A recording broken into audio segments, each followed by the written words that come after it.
Olá, meus amores, meus súditos agora, né, Câmara Boy?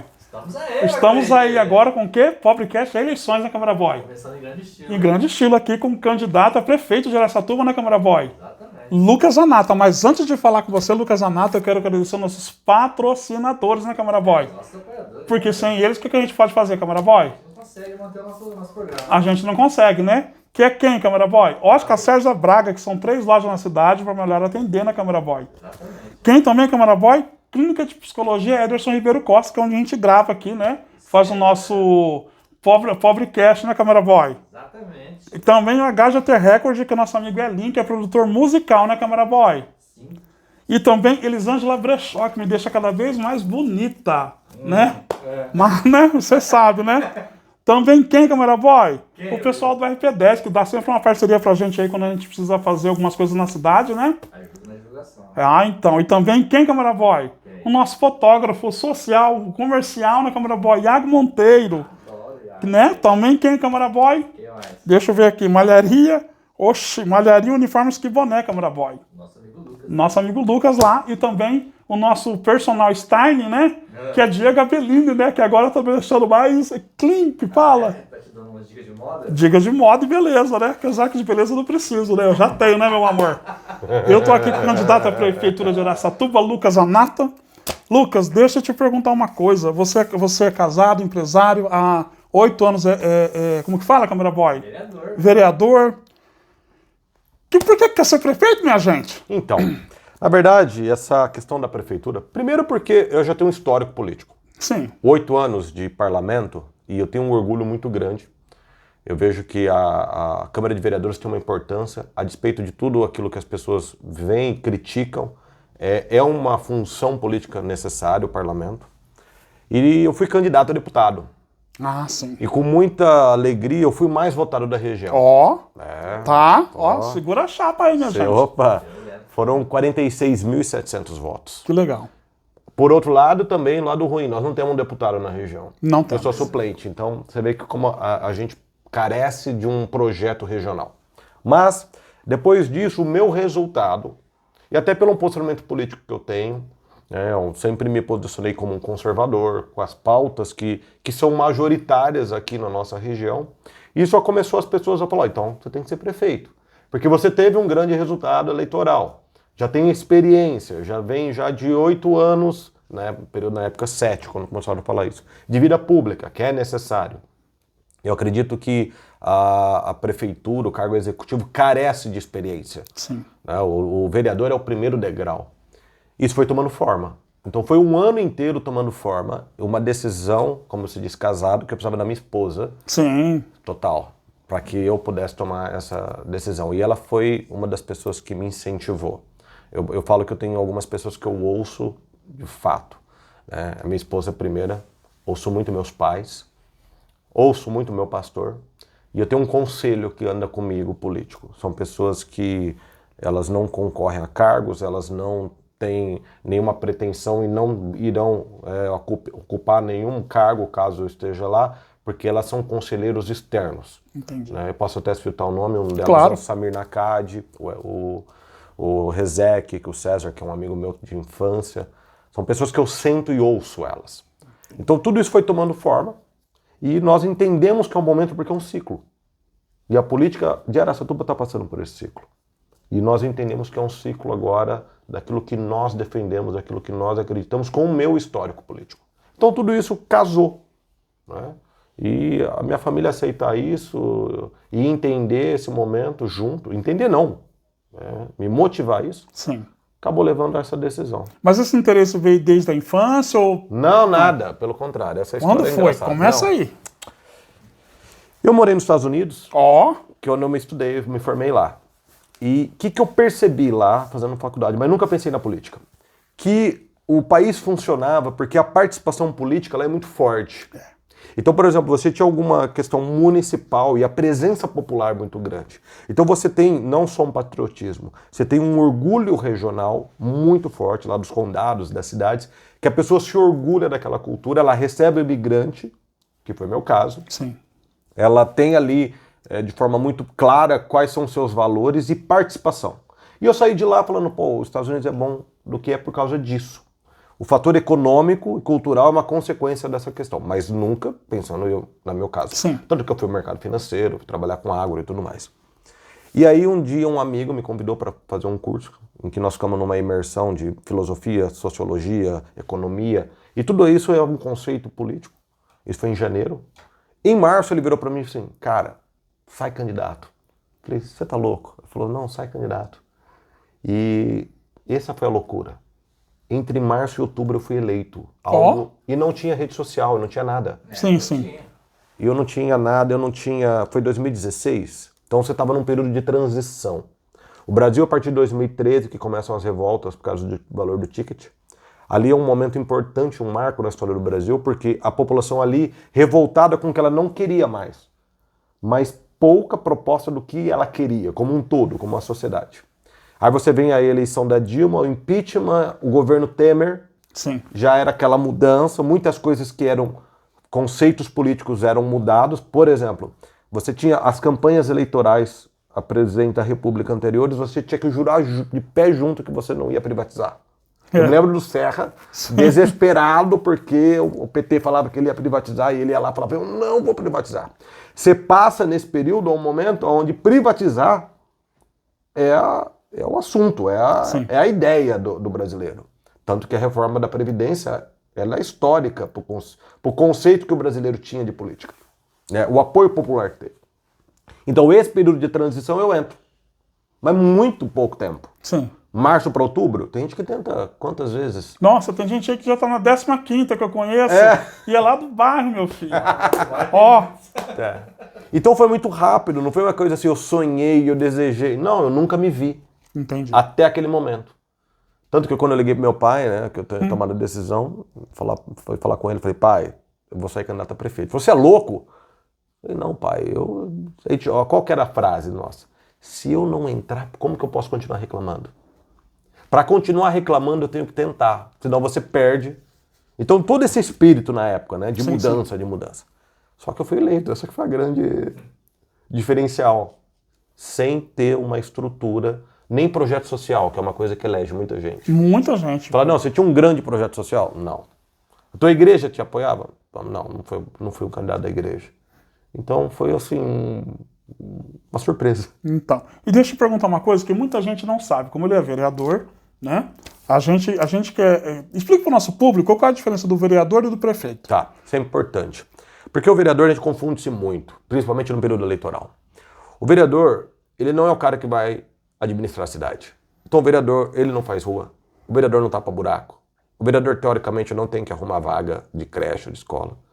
O principal papel do vereador, que é menos exercido, ele é o fiscalizador do executivo, o qual é o prefeito.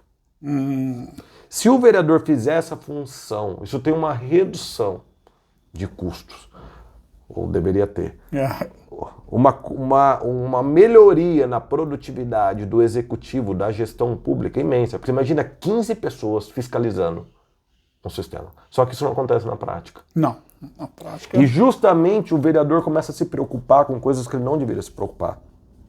É onde ele quer ser atendido por aquilo que é função do prefeito. Então o que eu já vi? O cara que está lá na bancada, ele fala que é de uma região, e tem uns que tomam como se o bairro fosse dele, mas isso é normal.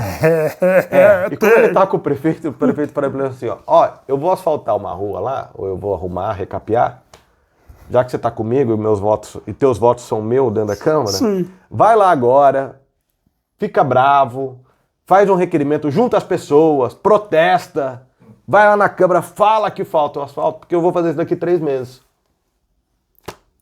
É uma contrapartida. Sim. Então ele começa a se preocupar com aquilo que não é a função dele. Primeiro porque ela não é real, ela quer um teatro. E segundo, que aquilo que ele deveria fazer, que é fiscalizar, ele falou, opa, fiscalizou, não vai ficar sabendo de nada.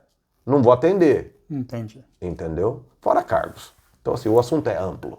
A gente vai chegar nessa parte dos cargos também, né? Todos estão usando disso para tentar se reeleger agora, né? Justamente, essa confusão, e o eleitor, por falta de conhecimento, ele cai nessa. Ele fica assim, não, eu vou apoiar o vereador porque esse vereador ele falou que vai vir arrumar minha rua. Não, mas não é função dele. Se existe um planejamento, se você tem uma secretaria de mobilidade e planejamento urbano, e tem engenheiro lá dentro, quem que você acha que sabe mais quando vai ser feito? É a secretaria. Agora, quem tem que fiscalizar e ficar em cima do orçamento, do pé do prefeito, aí é o vereador. Então, quando você tem essa confusão... A população acha que é o vereador que executa, né? Porque dá aquele status, o cara que aparece, foi votado, cargo público e tal. Aí gera um custo imenso, desnecessário. Mas nós estamos melhorando, a população está melhorando nesse entendimento. E como que você acha que deve ser a relação, se caso você é eleito prefeito de Araçatuba, a relação dos vereadores com o prefeito? Eu acho que tem que ser livre, como é a minha. Então, assim, quando as pessoas perguntam assim, você é uma oposição? Não. Porque se você pegar meu histórico de forma quantitativa de voto, eu mais votei a favor das propostas da prefeitura do que contra. Tá? O opositor é aquele que vota contra por contra, porque ele quer, teoricamente, destruir ou manchar. Sim. No meu caso, eu fui específico, em pontos específicos. Eu me lembro de um caso, que até posso citar, que foi agora o financiamento para o asfalto de Taveira. Então você imagina, asfaltar um bairro que faz 30 anos que está esperando o asfalto, num ano eleitoral. Tá. E eu, já como pré-candidato na época, eu me lembro que eu cheguei na Câmara, tava o pessoal da bancada assim, meio sem graça comigo. Não, mas Anata, pensa bem. Eu falei, pensa bem o quê? Não, pensa bem, porque ó, se você bater nisso, eu falei, mas bater no quê, cara? Eu vou votar favorável. Aí, ó, como assim? Eu falei, cara, faz 30 anos que os caras estão esperando lá o asfalto. Você acha que eu vou votar contra agora porque é ano eleitoral? Porque isso vai favorecer? Então, essa liberdade que eu gozo, que eu tenho, ela é a melhor relação com a prefeitura. Porque aos momentos que eu sou contrário, não é pessoal. Sim. É pontual. Então, o que eu entendo? Bancada tem que ser de ideias. E pode haver divergência. E é necessário que haja. E é importante que tenha, né? Pô, o parlamento é pra isso. Você já viu? Tem um filme muito bom, tá, agora recente, da história do Winston Churchill. E ali mostra as cenas dele como parlamentar. Pô, é uma guerra. Parece que um vai pegar o outro no tapa, né, do parlamento inglês. Se lá no primeiro mundo é assim, por que a gente acha que aqui o correto é ficar quietinho? Pelo contrário. Teria que debater, discordar. Agora, quando você tem esse sistema de bancada, aí fica uma coisa morna, xoxa, aí vai viver de voto de aplauso, voto de pesar. Tem muito disso, né? Porque não tem. Por que você vai discutir? Mas Se como você vai... vê essa relação de acordos? Péssimo. É péssimo. Porque ela não é meritocrática. Ela não é uma relação real. Ela não é uma relação que você tá ali por um assunto e esse assunto interessa. Não, você está, na verdade, ali... O acordo ele vai levar a uma irrealidade, a uma decisão já tomada, e você vai chegar num debate que ali as cartas já estão marcadas. E o cidadão percebe, porque ele vai lá e ele vê a votação que não tem ninguém discute de qualidade. São discussões vazias ou argumentos vazios. Por quê? Porque tem acordo. O acordo mais prejudica do que ajuda, né? Não, o acordo é péssimo. O acordo ele é uma anomalia da democracia, mas é uma prática constante, por causa de tudo aquilo que eu falei. Aí o vereador quer ser atendido, o vereador quer fazer função de executivo. E o executivo, para dar ele a sua moral, faz acordo, e aí vira uma dependência viciada, entendeu? E deixa eu perguntar uma coisa. A gente estava pesquisando, a gente tem 19 pastas, se eu não me engano, a prefeitura, né? 19 pastas. Você pretende reduzir essas pastas? Sim. Por quê? Porque tem pastas que não tem necessidade de existir. Dá para fundir. Tem pastas lá que elas, na verdade, mais cargo, ou totalidade delas são cargos de indicação política, não são técnicos. Então não precisam. Né? E tem pastas que elas poderiam andar juntas. Né? Então não tem necessidade de você ter. Você tem pessoas técnicas qualificadas. Havendo pessoas técnicas qualificadas, não é o fato de existir a pasta que aquele setor especificamente vai ser desenvolvido. Entendi. E quais são as ideias para a questão da saúde? Que agora a gente está falando tanto da saúde, está tendo tanto problema um caos. Em relação ao pronto-socorro, Santa Casa, que entrou agora com pedido de falência. Recuperação falência não, desculpa. Recuperação recuperação judicial. Estava, né? Podia cair em falência. E a atual gestão tirou o pronto-socorro do Jussara. Foi. Tinha o pronto-socorro do Jussara e tinha o outro pronto-socorro. Tirou esse pronto-socorro. Qual que é sua ideia para a saúde? Só de reabrir o que a administração atual fechou já seria um grande ganho. Então, como você disse, tem UPAs fechadas, as duas UPAs. O Hospital da Mulher fechado. E que e que é de extrema importância, onde você poderia ter feito ali o pré-natal, a laqueadura, o acompanhamento das mulheres. Sim. E isso é uma função do município. A centralização do pronto-socorro foi um erro gigantesco. E até conversei um dia com um médico, umas coisas que são importantes a gente citar, desses casos que houve de mortes por erros, e não foram poucos, até tive que fazer um vídeo, porque o que a prefeitura começou a alegar quando nós começamos a apertar eles na Câmara Municipal? Como vereador. Estão fazendo isso por motivo eleitoral. Não, pera lá. Ninguém decidiu morrer em ano eleitoral. Então é um contrassenso isso. Não agendou para isso, né? Ninguém agendou para isso. E era notório que eram erros administrativos, erros técnicos que estavam ocorrendo, que as pessoas não tinham que morrer.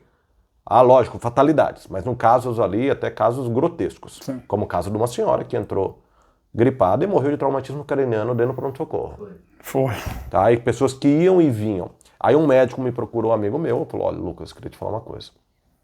Como médico, é realmente muito difícil para os médicos que estão lá.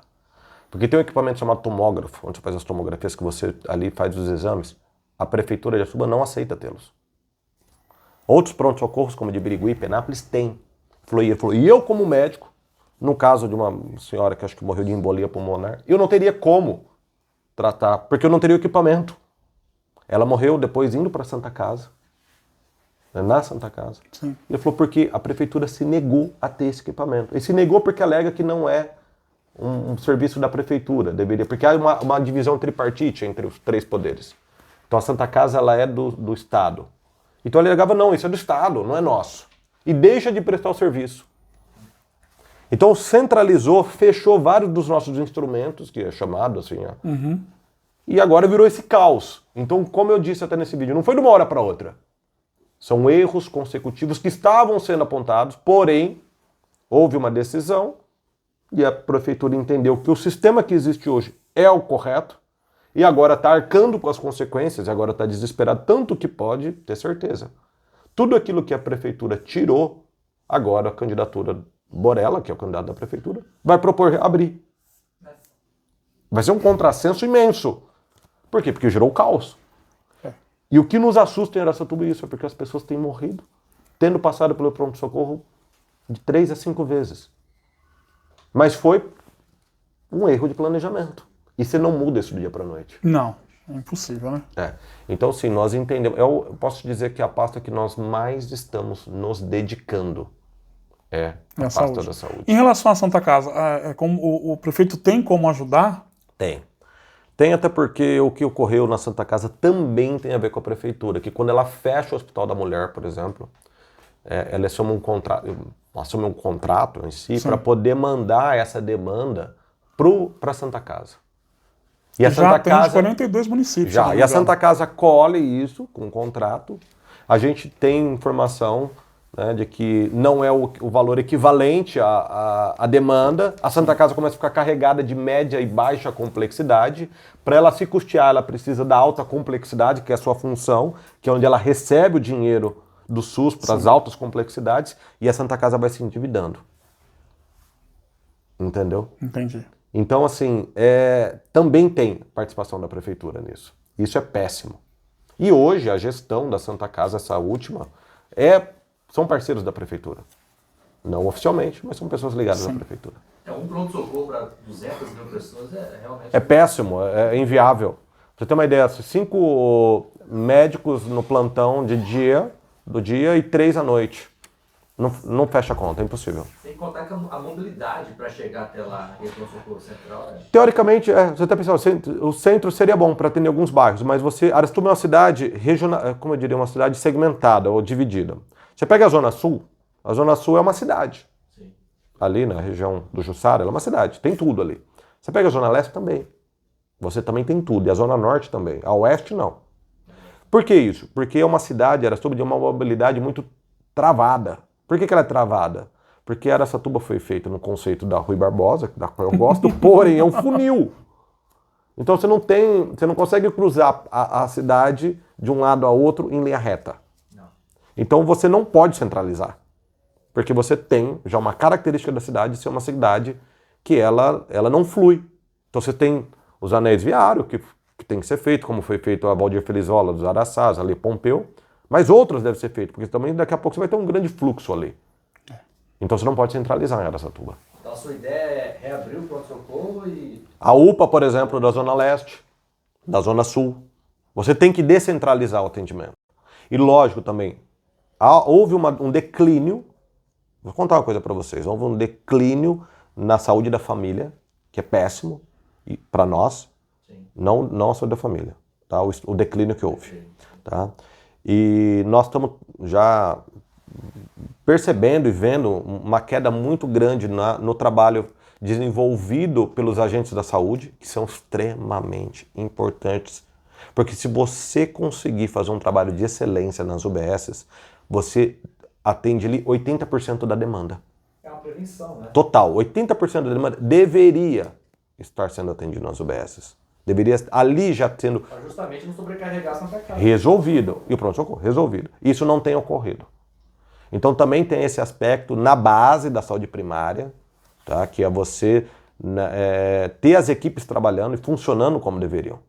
E nós estamos percebendo que isso não está ocorrendo. Então aí você vai gerar um grande fluxo para lá também. Entendeu? O problema é que eles falam que eles alegam é verba. Mas tinha antes. Aqui, ó, nós estamos falando só de instrumentos que existiam. O N já existia, mesmo que ele tenha sido aí, não foi fechado oficialmente, mas ele existia. Você tinha o Hospital da Mulher, existia. Então, assim, é duro você falar de instrumentos ou de atendimentos que existiam. Pô, mas tinha verba antes. E agora não tem? Pois é. E a verba estipulada para esse ano, acho que passa de 1 bilhão. 1 bilhão e 40 milhões. Meu Deus. Então nós vamos entender que mais ou menos, a grosso modo, de forma arredondando, a saúde seria 250 milhões. Investimento anual do município. Eu acho que dá. E deixa eu perguntar, Araçatuba carece de espaço de lazer, de esporte, cultura. Ótimo. Qual que é o seu plano? Vou te falar de sonhos até. Ótimo. Então vamos falar de sonhos. Adorei. Tá. Porque é o seguinte. Araçatuba, um dia uma pessoa me fez uma pergunta, eu vou falar pra vocês. Ela falou assim, quais cidades você conhece que existe uma floresta, um parque no centro da cidade? Aí falou assim, uma pessoa já falou pra mim, me perguntou respondendo. Nova York tem Central Park. Falei, é verdade. São Paulo tem Ibirapuera. Falei, pô, é verdade. Falou, Araçatuba tem a Fazenda do Estado. Falei, pô, é verdade. Cara, é verdade. Aquilo é lindo. É lindo. Ali você já andou ali. É um espaço muito Maravilhoso. Ali onde fica a Secretaria do Meio Ambiente. A gente já tirou foto, inclusive, lá para uma época, né? De ter a Patriato, né? Aí você tem o zoológico, que pode virar um parque também. A própria Lagoa do Miguelão. Então Araçatuba... Tem o parque também, né? Oi? Aquele parque ecológico também. Tem o Parque do Baguaçu. As pessoas em Araçatuba, para poder passear com a família, ela tem que ir pro shopping. Fica puxado, né? Levar criança, shopping. Por quê? Mas graças a Deus os locais existem. Vamos pensar assim. Nós temos a bênção de existir esses locais. Eles só precisam de investimento. Sim. Ele precisa da pista, de segurança, de iluminação, de estrutura para lixo, que é um problema que Araçatuba também, que você não tem lixeira nas ruas. Não. Eu tô impressionado como Araçatuba tá suja. É demais. Eu tô impressionado tanto de plástico, de garrafa plástica que eu vejo jogar na rua. Porém, por outro lado, eu não vejo... Eu tenho que carregar no carro, as pessoas têm que ter essa cultura, porém, a gente devia ter acesso às lixeiras públicas. Sim. Não tem. Não Sair tem. da rua, você não tem onde jogar Não. o lixo. Então já começa desse ponto. Outra coisa, descentralização também do esporte. É bacana você ter as aulas, né, como tem, bons cursos aí de basquete, por exemplo, de vôlei, mas centralizado. Aí você pega uma criança que está lá no Arco-Íris, Porto Real, para ela poder chegar aqui, normalmente ela pode vir até sozinha. Como é que ela vai chegar? Não tem como. Então você tem que descentralizar o esporte. Entendi. Também. Então quando você muda essas... E não estamos falando de coisas caras. Não estamos falando de nada caro. Dentro do orçamento da cidade, totalmente viável. Iniciativa simples. Simples. Você muda o modo de viver das pessoas. Nós temos que gerar nas pessoas senso de pertencimento. É isso que transforma uma cidade. Senso de pertencimento.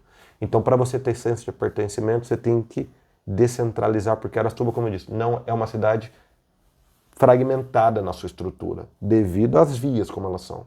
E tem crescido, graças a Deus. Então, parques é onde eu falo para você de sonhos. Eu sonho em ver os parques. Araçatuba ser conhecida como uma cidade de mais de um parque. E você ter opções de parques. E graças a Deus os locais existem. Em relação à cultura, cortando você, câmera boy, a gente vê que a cidade tem grandes artistas. Tem inclusive de artista de rua, que a gente já entrevistou vários. E a gente percebe que a Secretaria de Cultura não abre espaço. Né? É aquela coisa fechada só para o mais do mesmo. Eu falo isso porque a gente faz parte da cultura. Isso é um projeto cultural que a gente faz. Sim. Começou na cultura. Esse, né, o Pobrecast, o Ivocrade, é resultado de uma companhia de teatro que chama Atendendo a Pedidos até o Ovo, que existe desde 1991. Uau, faz tempo. Né? E a gente percebe que a gente não tem voz. Ou você faz parte daqueles movimentos culturais, com os prêmios de datas marcadas. Como é que você pretende fazer em relação à cultura? Primeiro passo, sem cargo político na cultura. Cargos técnicos. Pessoas que realmente são da cultura. Então daí você já parte para um bom caminho. Porque nós temos... Araçatuba é uma cidade rica culturalmente. Temos o Bolinha, que começou a carreira aqui. Verdade. Da Band. Não, Tião Carreiro. Tião Carreiro morou aqui em Araçatuba. Exatamente. Pegaram a viola dele, sabe lá onde... Bom, a gente já sabe onde está a viola do Tião Carreiro, né? Então, assim, como uma cidade rica... É rica mesmo a Araçatuba culturalmente. Não só da cultura caipira, que é rica, mas de todas elas. Então, primeira coisa, você tem que ter uma equipe técnica. Aí sim você começa a desenvolver bons projetos. Porque quando você tem intervenção de pessoas políticas dentro de uma secretaria, o que você vai fazer? Tem cidades menores que a nossa, que é Araçatuba, que a cultura fervilha. E aqui parece que eu não sei. Você quer um grupo cultural que eu gosto muito também? Que eu acho assim, e o social que eles fazem, o pessoal da Fama. Nossa, é incrível. É incrível. Cara, você sabe que outro dia, faz já uns anos já isso, eu tava passando de carro ali, vi eles ensaiando, e eu ouvi, eles estavam tocando Aretha Franklin. Olha que legal. Cara, eu parei e fiquei assistindo, falei, putz, que legal. E tudo criança, ali, novinho. E o impacto social que tem. Cultura e esporte tem que ter, na sua origem, um projeto social. Entendi. Na nossa cidade, cultura e esporte tem que ser projeto social. Aí isso vai beneficiar todo mundo, inclusive os profissionais da área. Né? E deixa eu te perguntar outra coisa. A que você falou em relação aos parques. Em relação ao meio ambiente, em Araçatuba, a gente vê que está tendo muito corte de árvores. Enfim, o calor que Araçatuba é. Porque a gente vê que as árvores estão sendo devastadas. Sim. Tem uma questão importante que, da mesma forma, precisa ser dita. Primeiro, cargos técnicos. Segundo, aí nós vamos para a questão de arborização. Araçatuba teve muito plantio de árvores não nativas. Só que a população não sabe disso. Eu desconheço. Porque até você não bate o olho numa árvore e fala, tal. É daqui, né? Eu sei que é IP porque era flor. Só que eu não sei se você sabia, né? Eu também descobri faz pouco tempo. Existe IP branco, amarelo e roxo. Eu acho que o amarelo, se eu não me engano, e o branco, que é nativo, tem um que não é. Não sabia. Tem um que não é. E o que acontece? Aí tem problema, apodrece e tal. Primeiro você tem que ter essa lista, inclusive de árvores que são plantadas na calçada que não tem fiação e outra diferente na calçada com fiação. Desconheci. Por causa de tamanho. E existe, tá? O fornecimento das mudas é importante também, mas a lei, tá? Porque hoje o que acontece? Muitas pessoas vão plantam, você tem a lei que precisa ter o habite, na prefeitura você tem que plantar. E pessoas vão lá e arrancam depois. E você não tem um instrumento de fiscalização correto. Entendeu? E é uma questão cultural. Tem uma coisa só que essa me irrita e não é poder público. É quando a pessoa fala assim, não, eu quero cortar a árvore porque tá fazendo muita sujeira, muita folha. Cara, folha, eu sei que suja, mas assim, o calor é muito pior. Não me diga. Eu me sinto pior quando eu tô melado de tão suado que eu tô por causa do calor, mas assim, do que não dá para comparar uma cidade arborizada com uma cidade não arborizada. Então quando você pega um dia, eu preciso um dia fazer isso, Você pega um local aqui nosso, um dia daqueles quente mesmo, que só Araçatuba faz. Só. E você vai, mede a temperatura e vai ali na Avenida da Saudade, entre o cemitério e o ginásio de esporte, e mede a temperatura. A diferença vai ser muito grande. É gritante. Grita. Então você pega, as pessoas fazem aquelas casonas de parede de concreto e não tem uma trepadeira, não tem nada. É uma questão cultural. Então tem o aspecto cultural, tem um aspecto legal e tem também um aspecto fiscalizatório. Como a gente não tem uma fiscalização exata, e aí você tem o quê? As pessoas vão lá e fazem podas que são ilegais. Esses dias me ligaram uma pessoa que tomou uma multa. Eu falei, o que foi? Ele falou, não, porque o cara foi lá e podou a copa da árvore. Eu falei, mas não se copa, todo mundo sabe que não se poda a copa da árvore. Sim. Pô, mas eu não sabia. Eu falei, mas o carroceiro devia saber. Porque ele teve concurso. Aí no caso teve, a prefeitura fez concurso. Sim. Aí vamos ser justos com o que é justo. Aí ele falou, mas é a multa agora. Eu falei, o que eu vou te falar? Agora pagar, né? O que eu vou te falar? Então, nós temos que viabilizar uma lei que ela seja viável, né? Que as multas sejam também viáveis, porque não adianta multas de valores excessivos, porque você cria uma revolta e a pessoa não quer ver árvore nunca mais na vida. E uma legislação constante de fiscalização com apontamento de quais são as árvores nativas, porque elas vão durar. Elas vão permanecer. Sim. E um processo cultural das pessoas entender, pô, a cidade arborizada é um presente para todo mundo. Todo mundo gosta de parar o carro na sombra. Até quem corta a árvore. Exatamente. Tem esse caso. Quem corta a árvore. Quem corta. Colocar um carro no vizinho. Não é? Acontece muito isso lá em casa. Deixa eu perguntar outra coisa. O que você acha do atual governo? Do atual? Eu acho que foi um ciclo. Eu acho que uma coisa que foi feita pelo governo de Lador foi trabalhar o asfaltamento. Que eu me lembro que quando o vereador, no primeiro mandato, nós tínhamos uma pesquisa interna, porque eu era membro da mesa diretora, e até me espantou isso. Eu me lembro bem desse dia. Que a grande dor da Araçatubense era asfalto. Eu me lembro dessa pesquisa. Olha. Foi o primeiro ou segundo ano meu de mandato. Então já faz aí 6 anos, pelo menos. E foi um trabalho que a prefeitura, financiando ou não, o fez. Mas eu acho que é um ciclo. Então por isso que eu me coloco como pré-candidato, porque o ciclo também mostrou que outras áreas não foram atendidas. Entendi. No caso da saúde, como nós falamos. Sim, da saúde. Então tem falhas, qual eu discordo, e já fui muito duro com a prefeitura, e todas elas eu tenho tranquilidade de expor o porquê, nunca foi pessoal, mas foi factual, foi direto, e entendo que é o ciclo. Porque a proposta de colocar um chefe de gabinete, como é o caso do Borella, é que não existe um político.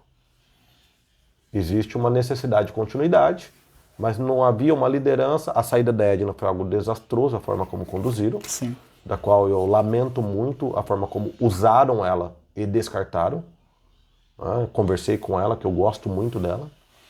E então isso já demonstra já ali um momento de um ciclo findando e um não entendimento desse ciclo findando.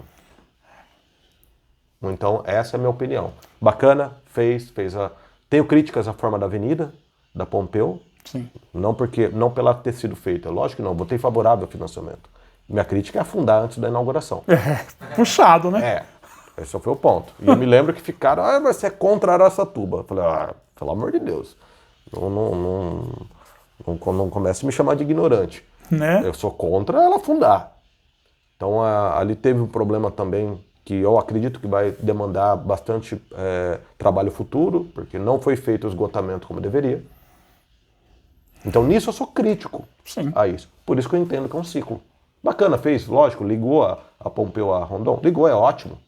Mas não foi feito da devida forma. Tanto que você não tem nem projeto urbanístico. Você não tem arborização, acabamos de falar de árvore. A Nova Pompeu não teve problema, não teve um projeto urbanístico. E isso é ser contra o projeto? Não. Isso é uma crítica à forma como foi conduzido. Fez, mas não fez com extrema qualidade. Então, acho que a melhor forma, como eu resumo, é um fim de um ciclo. E já entrando nessa questão de coisa, de vice, que você comentou da vice da Edna, como que foi escolhido a sua vice? A minha vice? Foi uma coisa engraçada. É Maria Eunice, é isso? Maria Eunice Zucon. Você já ouviu a história dela? Não, mas conta aí pra gente. Tá. A Maria Eunice é uma mulher que com 8 anos de idade foi ser doméstica, morando na casa do patrão. A história dela é incrível. É incrível. Ela não estudava, foi começar a ser alfabetizada já aos 16, casou, criou os filhos, aí foi sempre com o desejo de estudar. Ela se forma em Direito com 48 anos de idade. Olha. Ela era faxineira do INSS e tinha entrado, e aí passou num concurso para trabalhar na portaria do Tribunal Regional do Trabalho. Ela continua estudando, faz 5 pós-graduações Ó, e se aposenta diretora-geral do Fórum. Só que nisso também ela tinha um projeto social. Trabalhou um tempo no Ritinha Prats e trabalhava, depois foi para Santa Casa, pela Pastoral da Saúde. me lembro. E ali ela ia de manhã, enquanto ela não ia pro fórum, ela ia lá de manhã dar banho, cortar a unha e tal. Sim. Ela até contou um negócio que eu não sabia, que ele tinha um ambulatório que chamava Vietnã, Lá no subsolo. no subsolo. Sim. Então a Maria Eunice passou também pela diretoria anterior, que foi uma diretoria da Santa Casa que fechava as contas no azul. Então ela tem uma experiência de vida muito rica. Ela é uma mulher excelente, o dia que você quiser conversar com ela, você vai ficar encantado. Então eu pensei assim, eu não posso escolher um vice por causa de horário de televisão, eu não posso escolher um vice por causa de acordo de cargo, porque já que eu não pretendo dar cargo para partido, eu pretendo mudar essa cultura, então não é essa a questão. E eu também não vou procurar um vice porque o vice teve muito voto. Eu tenho que ir alguém que tenha valores, que tenha postura, experiência, que me agregue, porque ela tem histórias que eu não passei na minha vida, e ela me agrega, e que isso crie alguém que eu me sinta confiante de que caso um dia eu não esteja, me substitua. Eu não posso ser aquele cara que não larga o osso. E pode ser apegado, né? Não, até porque eu tenho que ter consciência de alguém competente do meu lado. Claro. Eu tenho que me cercar de pessoas até mais qualificadas. Então eu fiquei pensando, me veio lá na cabeça. Aí eu falei para as pessoas, pô, mas legal. Eu peguei e marquei uma reunião com ela. Uhum. Fui lá na casa dela. Ela não imaginava nunca que eu fosse falar isso. Aí ela falou, e aí, você decidiu o vice? Eu falei, então, você. O marido dela, o seu Zucon, ele é um italiano de olho azul. Abriu o olho desse tamanho e falou, não! Eu falei assim, seu Zucon, fala um negócio, senhor. Faz o que minha esposa fazia, vai orar. Ora pra pensar antes de responder, tal. Aí ele ficou incomodado, deu uma semana, ela me ligou. E assim, eu tenho um carinho imenso por ela. Você conversando com ela, você vai perceber que não só é uma pessoa doce, é uma pessoa extremamente qualificada. Então foi pro mérito. Entendi. E gosto de dizer uma coisa, eu não a convidei porque ela é mulher e negra. Não foi uma coisa de uma jogada de marketing. Entendi. Não, ela é muito Que muitas competente. pessoas fazem, né? Infelizmente. Eu falei pra ela, o pessoal do marketing adorou você. Falei, mas não é essa a razão. Você é muito competente. Então é a razão que ela está conosco. Entendi. Que legal, né, Câmara Vai? Legal. A gente não falou sobre educação. Como você vê a educação na cidade, a questão de abertura de vagas? Nas e-mails. Justamente nós tivemos uma situação muito ruim agora nesse semestre, onde no meio do ano letivo, a prefeitura começou a fechar salas. Então. E juntar e mudar horários, e mudar crianças de manhã indo para tarde. Isso é assustador. Isso é péssimo. É a vida reclamando. É. Então, assim, a questão da educação, ela não, lógico, não se compara à da saúde, que é um caos. Mas, ao mesmo tempo, me preocupa porque uma atitude dessa mostra uma dificuldade de gestão muito grande. E não é para ser, porque junto com a saúde, o maior orçamento. A saúde e a educação, elas levam 50% do orçamento. Nós estamos falando de 250 milhões também. Então, me preocupa porque tem muitos pontos ali que não fazem sentido. E esse foi gritante. No meio, você mudar, e o pai? E o impacto pedagógico disso? É muito grande. Então você tem um problema a lidar também, que é a inclusão, que são as crianças autistas, que não estão tendo as avaliações necessárias. E esse é um problema sério que vem se agravando. A contratação da empresa terceirizada tem várias contas ali, coisas para mim que não fecham. Então é uma demanda grande também. É as profissionais que cuidam dessas crianças. Que cuidam dessas crianças. É uma terceirizada e assim, houve muito descontentamento da parte das mães, e eu entendo. Lógico que alguma dá certo, é normal. Mas assim, Algumas coisas me chamam a atenção ali de uma forma negativa. Dá para melhorar isso? Bastante. Bastante. Com certeza. E a questão da habitação? Aham. Como é que, se caso eleito, né? Como é que vai resolver? Porque a gente percebeu que esse governo nosso, esse que está atual agora, se preocupou agora no finalzinho com a habitação. Nós tivemos um problema seríssimo com esse governo. E esse foi um dos pontos meu de maior embate com a prefeitura. Você chegou a ouvir a questão do desdobro dos terrenos? Não. Então tá. É assim, ó. O mínimo constitucional de um terreno é 125 metros quadrados. Bairros como Moarama, Concórdia, foram loteados com terrenos de 250. Por quê? Porque o pequeno empreendedor, ou o construtor, comprava um terreno e fazia 2 imóveis ali, e esse imóvel ele ficava dentro dos valores estabelecidos pela Caixa Econômica Federal no Minha Casa Minha Vida. Entendi. De repente, a prefeitura mandou um projeto de lei proibindo que não poderia ter mais terrenos de 125 metros quadrados. Mas foi de repente mesmo. Entendi. Aí nós assustamos com aquilo. Por quê? Você acaba com o pequeno e médio construtor, você tem um impacto no comércio local, Sim. porque eles se utilizam das casas de material de construção, você tem um impacto nos corretores que param de vender esses imóveis, porque esse empresariado de pequeno e médio entregam em média 1.000 casas por dia. E você inviabiliza todo um bairro que foi estabelecido assim. Porque se ele tem um lote de 250 metros, o que você faz com 50? Estabelece um mínimo de 200. E a conta não fecha, você não vai conseguir passar que essa casa seja vendida no teto da Minha Casa Minha Vida, da Caixa Econômica Federal. Então inviabilizou tudo. E do dia para a noite. Nós conseguimos que o gabinete ali viu uma brecha de um erro deles processual, no processo, que foi o quê? Foi uma mudança dessa, que é do plano diretor, sem fazer audiência pública. Aí nós fizemos uma denúncia ao Ministério Público, demorou 1 ano, porém o Ministério Público derrubou a lei. Aí o que a prefeitura correu, fez uma audiência pública e proibiu de novo. Então, você tem bairros a serem ocupados em Araçatuba que empreendedores locais compraram o terreno e não tem o que fazer. E pessoas que perderam o emprego. Fica difícil. Como é que você faz? Eu fui na prefeitura, eu não frequento a prefeitura, mas esse dia eu fui e falei, olha, faça um processo de transição. Você não pode simplesmente fechar as portas. Você tem que ter um período de transição. E não, vamos ver, vamos estudar, provavelmente vamos fazer. Quando chegou lá, eles queriam fazer, a lei veio ao contrário. Eles queriam retroagir os efeitos.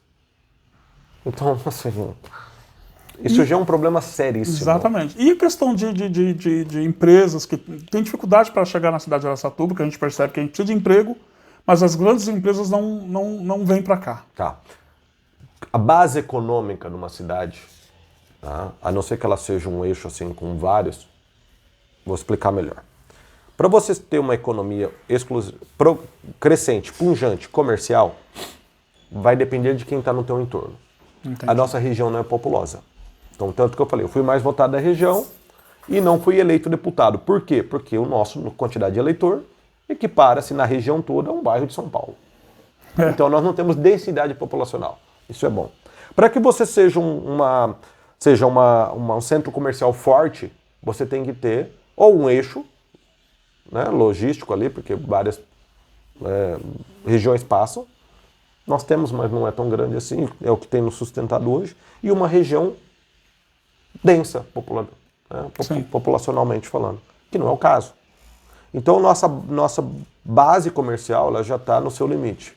O que faz uma região como a nossa crescer? Indústria. Tá, aí vem a pergunta, e como que nós trazemos nova indústria? Exatamente. Você já foi lá no Distrito Industrial? Eu já. Você já foi, Câmara Vai? Já. O que você achou? Desorganizado, Capim? uma falta de estrutura.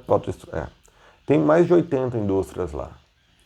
A prefeitura hoje, a administração atual, não entende que ela tem que investir na infraestrutura do distrito.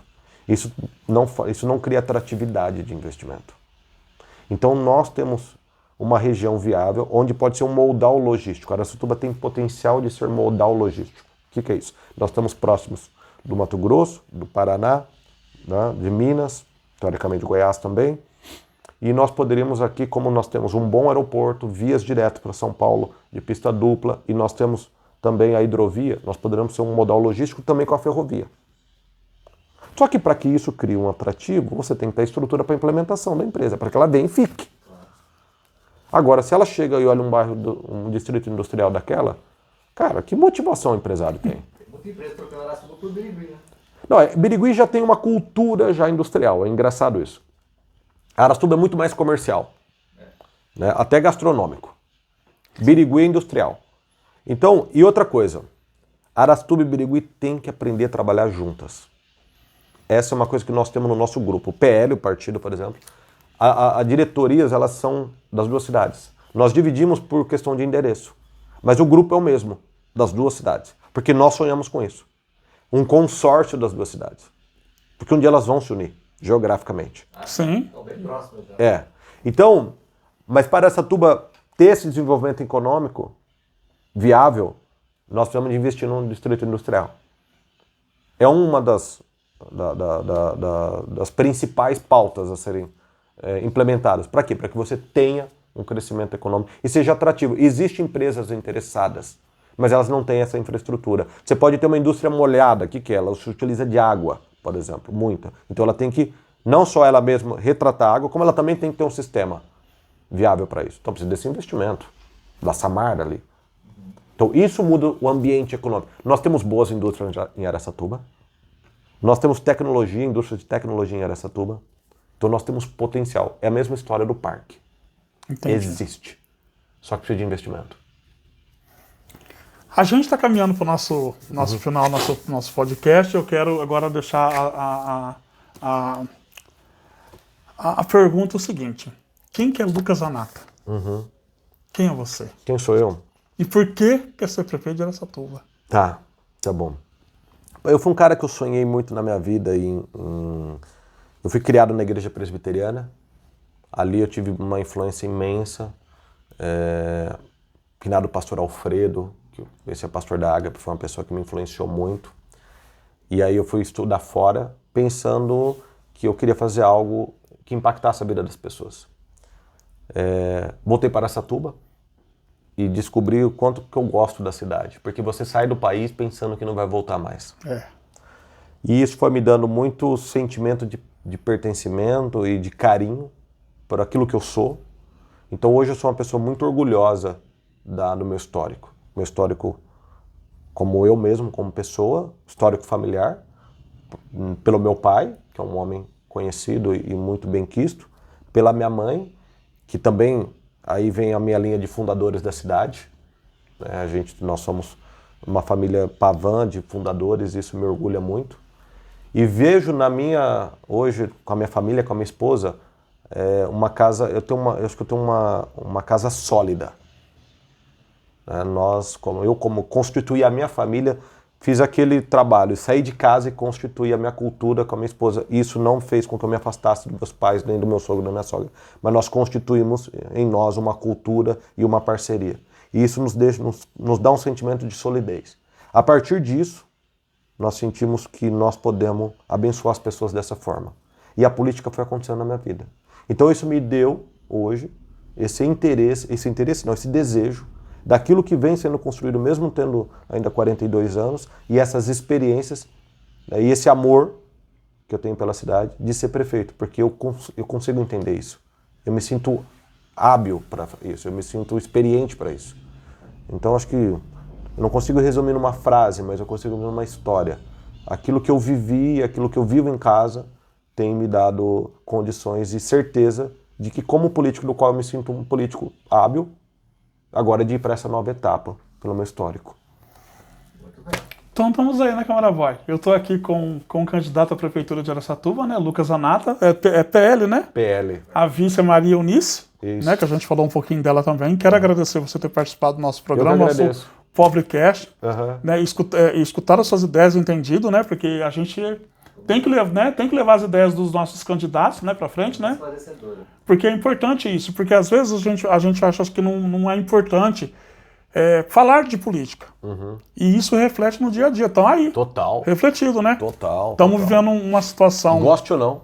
temos que falar sobre, né? Uhum. E muito obrigado por ter participado do nosso primeiro Pobrecast Eleições, Eu né? que agradeço. Prefeitura de Araçatuba, na Câmara Boy. Quer falar alguma coisa pro Lucas Zanata, Câmara Eu Boy? queria que ele deixasse uma mensagem para os nossos seguidores, né, Lucas? Bom, pessoal, obrigado. Eu tenho uma alegria muito, muito grande em falar de política. E eu gostaria de estimulá-los. Eu acho que um novo... Eu falei que em 2013 nós tivemos aí uma mudança cultural no Brasil, que o brasileiro começou a despertar o que ele não queria na política. Passou agora a ter mais pautas, mas eu entendo que é um novo processo de amadurecimento do Brasil na política, é o interesse da política municipal. Então eu deixo um recado para vocês, se interessem para a política municipal, porque nós moramos na cidade, nós andamos nas ruas da cidade, nós vamos nas escolas da cidade, nós vivemos a segurança da cidade. Então agora é o momento desse amadurecimento nosso como brasileiros e para o municipalismo. Muito bem.